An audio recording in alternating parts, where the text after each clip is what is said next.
करता हूं मैं। राम राम। आज जिस मकसद के लिए इस दादा भैया के ऊपर ये गांव बुलाया गया है, देखो भाई, गांव राम होता है। सबसे पहले तो मैं इस दादा भैया की पवित्र भूमि को प्रणाम करता हूं। और भाई, आपको मैं एक मुबारकबाद भी देता हूं। जो चुनाव अभी हुआ था एमपी का, दीपेंद्र साहब को आपने रिकॉर्ड तोड़ मतों से जिताया है। और भाई, एक पार्टी का जो कार्यकर्ता होता है, अगर गांव उस पार्टी को अच्छी वोटों जिता करके भेजता है तो उस कार्यकर्ता का मान सम्मान ऊपर हाईकमांड में बढ़ता है। और अगर उसके अपने गांव में ही कुछ नहीं होगा तो ऊपर उसके पास विचार कौन करेगा। तो आप लोगों ने रिकॉर्ड तोड़ मतों से गांव से भी जिता करके मेरा भी मान सम्मान बहुत ऊंचा कर दिया। इसके लिए भी मैं आप सबका धन्यवाद करता हूं। बात रही आज जो इस प्रकार अपने घर में हम इकट्ठे हुए, देखो भाई, गांव राम होता है, कभी शहर को राम नहीं कहते। गांव राम होता है और गांव में भगवान बसता है। इसीलिए ये अपने घर में इकट्ठे करे हैं। परिवार ये कहेगा भी कोई काम करने से पहले अपने घर वालों से राय लेनी चाहिए, पूछना चाहिए। विधानसभा का चुनाव नजदीक आ गया है। जो भी सभी इच्छुक, चुनाव लड़ने के इच्छुक हैं या टिकट मांगने के इच्छुक हैं, उन्होंने सब ने अपने अपने तरीके से अपनी काम की शुरुआत कर दी है।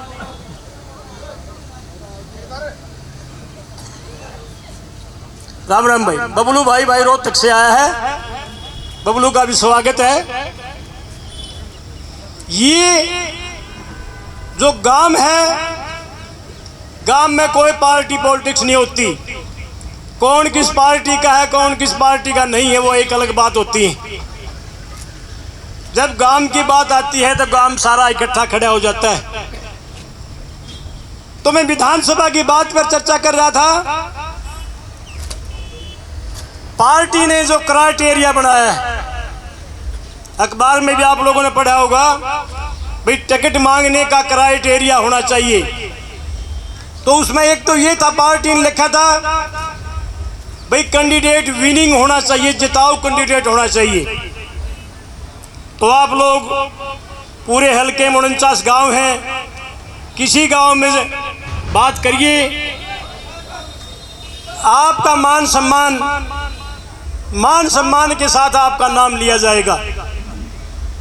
मैं 49 के 49 गांवों में सभी के सुख में, दुख में, खुशी में, गमी में हर समय उनके मैं हाजिर रहता हूं।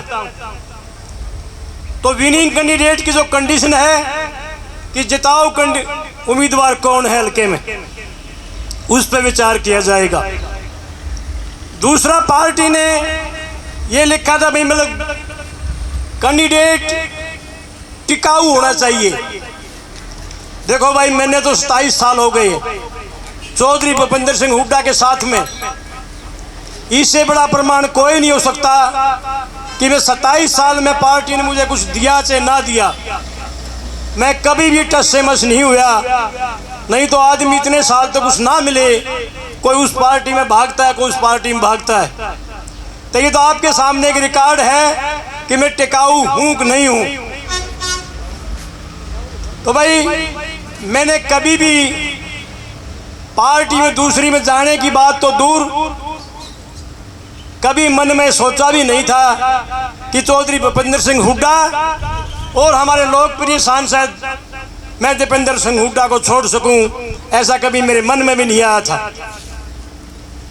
फिर कुछ बातें ऐसी हैं जो पार्टी ने फिर लिखा था कि कैंडिडेट वो होना चाहिए जो हल्के में लोगों के सुख में, दुख में, धार्मिक कामों में हिस्सा लेता हो। उसमें भी आप खरे उतरते हो। कोई भी धार्मिक काम हो, सामाजिक काम हो, चाहे गौशाला की बात हो, कहीं धर्मशाला में चंदा देने की बात हो, खेलों में चंदा देने की बात हो, मैं गरीब कन्याओं की इस धरती पर मैं कहता हूँ पवित्र भूमि है ये दादा भैया की, कि बेरी हल्के में मैंने सैकड़ों गरीब कन्याओं की शादी की है। ये हल्का गवाह है, बता देंगे हर एक गांव में कहाँ कहाँ हुई। और मैंने ये भी घोषणा कर रखी है बहुत साल पहले से, कोई भी गरीब कन्या उसकी माली हालत कमज़ोर हो तो मैं उसको 12वीं कक्षा तक पढ़ाता हूँ, किताबों का पढ़ाई का मैं खर्चा देता हूँ भाई। और कोई भी प्लेयर, मैं खाड़ों में भी जाता हूँ, दूसरे भी गेम होते हैं हमारे अपने यहाँ, हैंडबॉल की टीम भी बहुत अच्छी अच्छी बनी हुई है।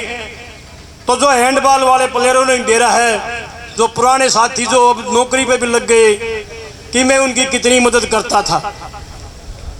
खेल का सारा सामान हल्के में कहीं भी कोई जरूरत हो मैं उनको सामान देता हूँ। तो जो कंडीशन पार्टी ने रखी है, अगर ईमानदारी से सर्वे किया गया, सर्वे पहले भी हुआ, सर्वे और भी होगा अभी, अगर ईमानदारी से सर्वे किया गया तो मैं गारंटी के साथ कहता हूं कि आप पहले नंबर पाते हो। और भाई इतना लंबा समय हो गया है।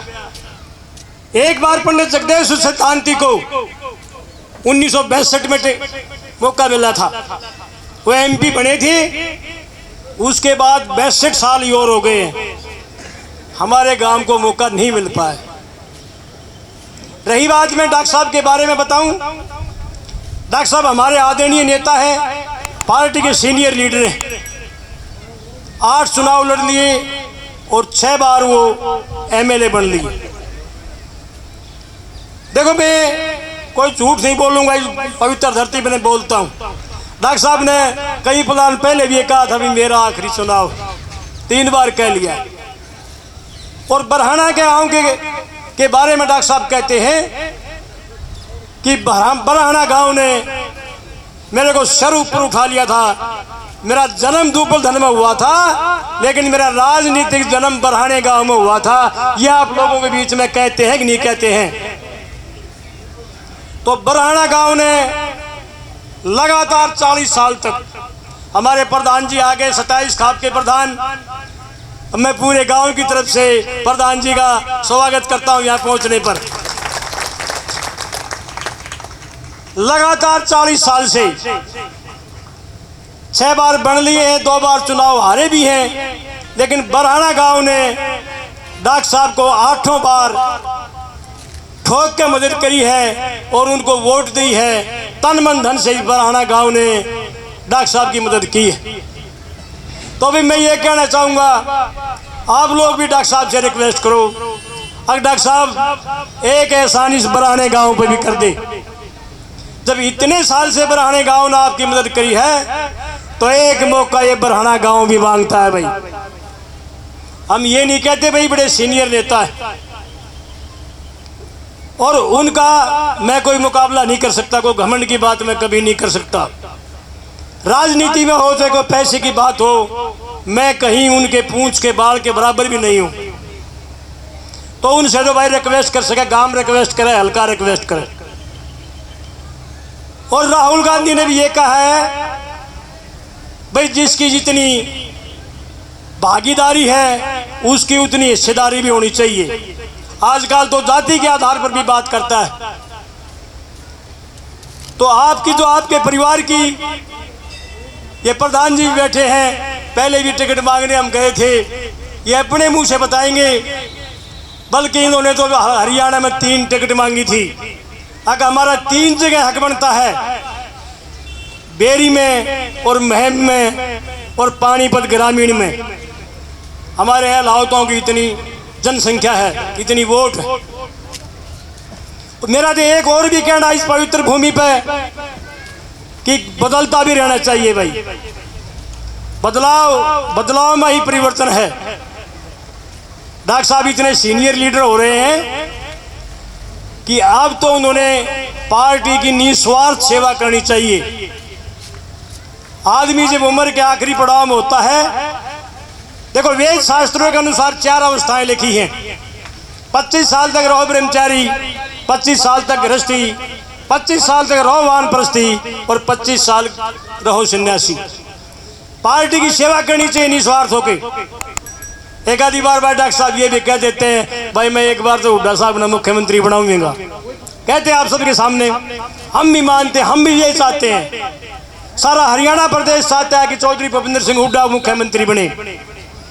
लेकिन डॉक्टर साहब, हुड्डा साहब जिसको भी टिकट देंगे, जो एमएलए बनेगा, वो भी तो डॉक्टर साहब हुड्डा साहब की वोट देगा, उसी की मदद करेगा। भाई वोट तो एक एमएलए की एक है। अगर डॉक्टर साहब 6 बार बन रहे हैं, अगर उनकी 6 वोटों की गिनती होती हो तो हम भी यही कहेंगे डॉक्टर साहब आप ही लड़ो। लेकिन भाई गिनती तो एक होगी। और डॉक्टर साहब ने बल्कि मार्गदर्शक बन करके एमएलए से भी ऊंची जगह बैठना चाहिए। मैं तो ये कहूँगा, मैं भगवान से प्रार्थना करता हूँ कि उनकी दीर्घ आयु, लंबी आयु हो और उस हरियाणा प्रदेश की सेवा ऊंचे पदों पर बैठ करके, बहुत सारे ऐसे पद हैं जो एमएलए से बहुत बड़े होते हैं, वहाँ पहुँचना चाहिए डॉक्टर साहब को।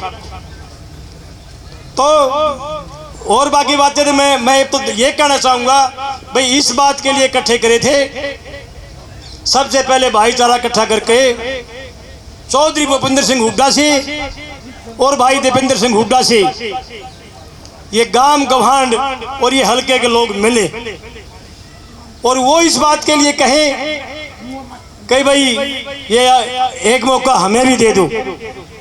पहले भी तो आश्वासन दिलाया जाता है जब चुनाव आते हैं, भाई आगे देख लेंगे, आगे देख लेंगे। ये ऐसा सभी पार्टियों में होता है।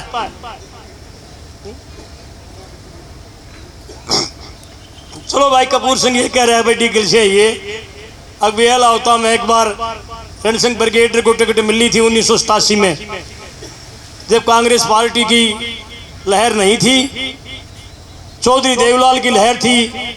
उस टाइम तो कांग्रेस पार्टी की टिकट ने कोई ओटनिया भी नहीं था जब वो आपके परिवार में दी थी। उसके बाद लगभग 37-38 साल हो गए। ये कहते हैं कि 12 साल में तो कुर्डी की बात उठ जाती है, लेकिन 37-38 साल हो गए हमारे इस परिवार में टिकट नहीं मिली।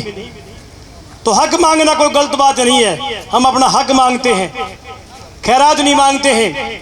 इतनी साल से पार्टी की सेवा की है और एक पार्टी कहती है कि वफादार कैंडिडेट चाहिए। हमारी वफादारी में कोई शक हो तो भाई बताओ। चौधरी भूपेंद्र सिंह हुड्डा और भाई दीपेंद्र सिंह हुड्डा के हम ब्लाइंड फॉलोवर, अंधा अनुयायी बोलते हैं ना, हम उनके अंधे अनुयायी हैं। तो इससे ज़्यादा वफादार भाई हनुमान तो है नहीं हम कि छाती पाड़ के दिखा दें, लेकिन इससे ज़्यादा वफादारी का और क्या सबूत होगा कि हमने आज तक इनका साथ नहीं छोड़ा है। चाहे पार्टी का बढ़िया वक्त हो, चाहे पार्टी का बुरा वक्त आया हो। आदमी की पहचान होती है जब बुरे वक्त में पार्टी का या किसी उस आदमी का, नेता का साथ ना छोड़े, वो वफादार कहलाता है। बहुत सारे आदमी ऐसे होते हैं जो राज में राज की मलाई खा जाते हैं और फिर राज नहीं रहता तो दूसरी जगह बदल लेते हैं। मैं भी चाहता हूँ कि इस आदमी को कि टिकट पे विचार नहीं करना चाहिए। और ये गांव राम है। मैं अब ये कहना चाहूँगा भाई, टिकट मांगने के लिए जब भी हम बुलाएंगे, जब भी ये प्रधान जी भी हमारे पास बैठे, ये हुड्डा साहब से एमपी साहब से टाइम ले कि 27 खाप के प्रधान है हमारे, और इन्होंने चाहे राजनीतिक बात हो चाहे सामाजिक बात हो, जो एलावत खाप के बारे में कोई बात हो तो इन्हें उठानी चाहिए, ये उठाते भी हैं। तो इनका फर्ज बनता है अगर हमारे परिवार में भी एक मौका दो। ये बदलता रहना चाहिए, ऐसी बात नहीं है। बेरी हल्का मेरा परिवार है, मैं किसी गौत की जाति पाति की बात नहीं करता भाई, 36 बिरादरी की बात करता हूँ, लेकिन बदलाव भी जरूरी है भाई। मैं तो ये भी कहता हूँ कभी उधर कभी इधर, ये 13 गांव नए आए हैं दलालों राठियों के, इसके बाद इनका भी नंबर पड़ना चाहिए, फिर नहीं उनका खादाना का नंबर पड़ जाए, फिर अलावता का, फिर लाठी दलाला का, ये बदलता रहना चाहिए। हर एक आदमी को मौका मिले। तो इसलिए मैंने इकट्ठे करे थे भाई, चाचा ताऊ मेरे भाई, कि इस पे सारे विचार करो। राजनीति में प्रचार का जमाना है भाई, अपने आदमी का प्रचार करो, झूठा नहीं, जायज सच्चा करो। नाई की दुकान पे, चाय की दुकान पे, चाहे बस अड्डे पे, चाहे बस में बैठे हो, इस बात का पुरजोर हुआ प्रचार करो कि भी हमारा हक बनता है, हक मांगा। हाँ, कोई खैरात और लूट नहीं मांगते। आपकी यहाँ कही हुई बात ऊपर पहुँचती है, ये नहीं कि आप यहाँ बतला रहे हो तो यह बात यहीं रह जाएगी। उस बात का पंख लगते हैं, बात उड़ के पहुँचती है। तो अपने आदमी का जहाँ भी हो जिक्र करना चाहिए भाई। कोई बाहर का नेता आ रहा हो, अपना आदमी बोल रहा है, तो तालियों की गड़गड़ाहट से उसका स्वागत करना चाहिए। जब उसको मालूम पड़ेगा नेता को भाई ये आदमी इसको चाहते भी हैं। और भाई तालियों के गड़गड़ाहट से नेता पैदा होते हैं। तो मैं बीच में ये कहना चाहूँगा भाई, गांव इकट्ठा इसलिए कर रहा है, सब भाई जिस भाई ने बोलना है अपने अपने सुझाव रखें भी, हमने किस तरीके से करना है, कैसे इकट्ठे होना है और किन किन गांवों में जाना है हमने। आप मुझे आदेश दो, मैं आपके आदेश की पालना करूंगा।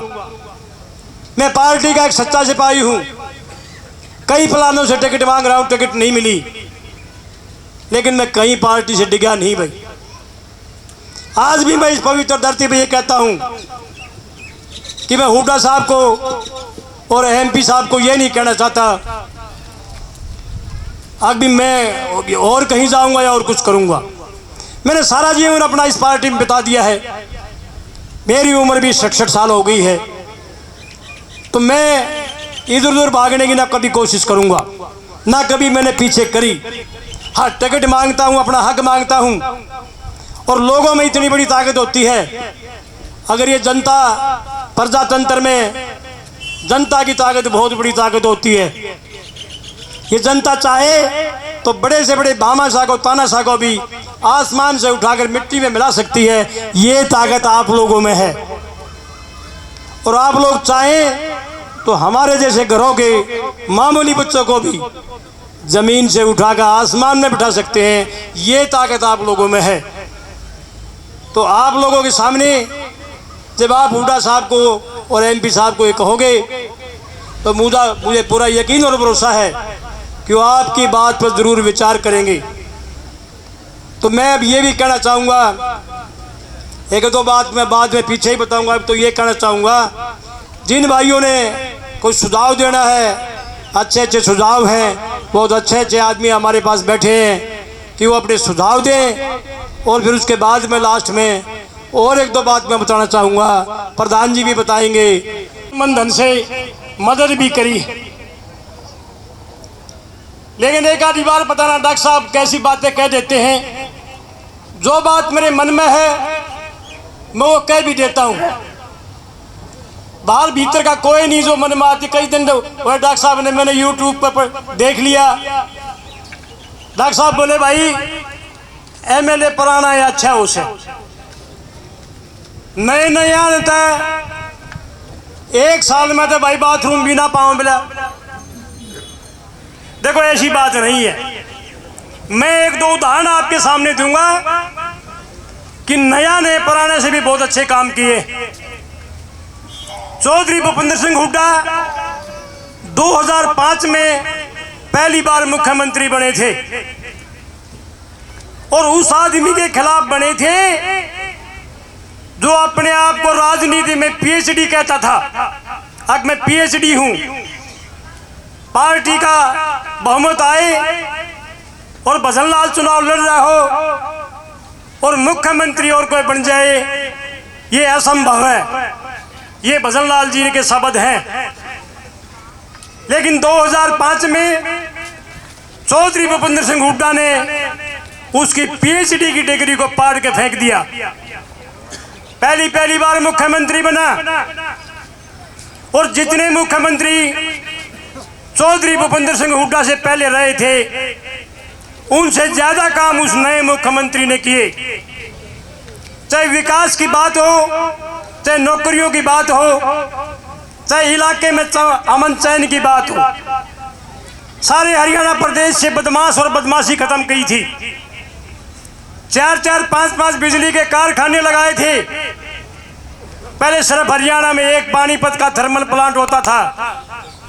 कितने मुख्यमंत्री आए और चले गए, लेकिन जो विकास चौधरी भूपेंद्र सिंह हुड्डा ने किया वो पुराने मुख्यमंत्री नहीं कर सके। तो ये कोई बात नहीं है भाई नए आदमी विकास नहीं कर सकते, नए आदमी काम नहीं कर सकते। नए आदमी भी काम कर सकते हैं। ईमानदारी से काम करने की इच्छा शक्ति होनी चाहिए। भूपेंद्र सिंह हुड्डा ने हरियाणा प्रदेश को 1 नंबर पर ला दिया था, जो आज हरियाणा प्रदेश 14वें नंबर पर है विकास के मामले में। चाहे प्रति व्यक्ति आय की बात हो, प्रति व्यक्ति निवेश की बात हो, चाहे रोडों की हाईवे की बात हो, हुड्डा साहब ने बहुत विकास किया। मेट्रो को लाए, IIM, IIMT और बादशाह के अंदर एम्स को लाए। ये मैं नए पुराने की बात आपके सामने उदाहरण चौधरी भूपेंद्र सिंह हुड्डा का दे रहा हूं, जिसके आप सब साक्षी भी हैं। दूसरी बात, पहली बार श्री दीपेंद्र सिंह हुड्डा 2005 में MP बने थे। उससे पहले भी बहुत MP रहे हैं, लेकिन भूपेंद्र सिंह हुड्डा ने रिकॉर्ड काम किया है। सारी फाइलें जिन जिन मंत्रालय में लेकर जाती थी, काम ऐसे ही नहीं होते कि MP बन गया और घर बैठ गया। उन फाइलों के पीछे घूमना पड़ता है। नाना लड़का, नाना दिमाग, कितने प्रोजेक्ट लेकर के आए। बहादुरगढ़ में मेट्रो लाए तो श्री दीपेंद्र सिंह हुड्डा लाए, बादशाह में एम्स लाए तो दीपेंद्र सिंह हुड्डा लाए, IIM, IIMT तरह कितने सारे विकास। और दीपेंद्र सिंह हुड्डा से पहले लोग MP की शक्ल नहीं जानते थे। MP एक बार चुनाव में आता था, फिर 5 साल के बाद अगले चुनाव में दिखता था। यह आपके बीच में रहा। तो डॉक्टर साहब, नए पुराने की बात नहीं होनी चाहिए। काम करने की इच्छा शक्ति आदमी के मन में होना चाहिए। तो मैं यही कहना चाहूंगा कि नया आदमी पुराना आदमी कुछ नहीं है भाई इसमें। ठीक है, कई बार डॉक्टर साहब मजाक में कह देते हैं कई बातें, लेकिन मैं इससे कहना चाहता हूं कि नया आदमी जो आएगा वो नए चाव से काम करेगा। अंत में आप सब लोगों ने सबकी बात सुनी। मैंने भी आपको जो कुछ कहना था वो कह दिया। जो फैसला आप लोग करोगे, जिस दिन भी चौधरी भूपेंद्र सिंह हुड्डा और दीपेंद्र सिंह हुड्डा के पास जाना पड़ेगा, हम बता देंगे। प्रधान जी हमारे बीच में बैठे हैं, ये हुड्डा साहब से भी दीपेंद्र से भी सीधी बातें करते हैं। ये कह देंगे कि भी हमने एक दिन टाइम लेना है, हुड्डा साहब हमें टाइम दो, हम आपसे मिलना चाहते हैं। भाई दूसरी बात रही गांव की। गांव ने बहुत मान सम्मान दिया है भाई। जब भी कोई वक्त आया है तो गांव ने हमारी पूरी मदद की है। पिछला इतिहास भी मैं तोड़ना चाहूँगा कि गांव ने हमारे लिए कोई कमी नहीं छोड़ी। हम गांव के एहसानमंद हैं। अगर परमात्मा ने लिखा है कि पुनर्जन्म होता है, अगर भगवान मुझे दोबारा भी जन्म दे तो मैं भगवान से प्रार्थना करता हूँ कि इसी पुराना गांव में मुझे जन्म दे। ऐसी मैं प्रार्थना करता हूँ आपसे।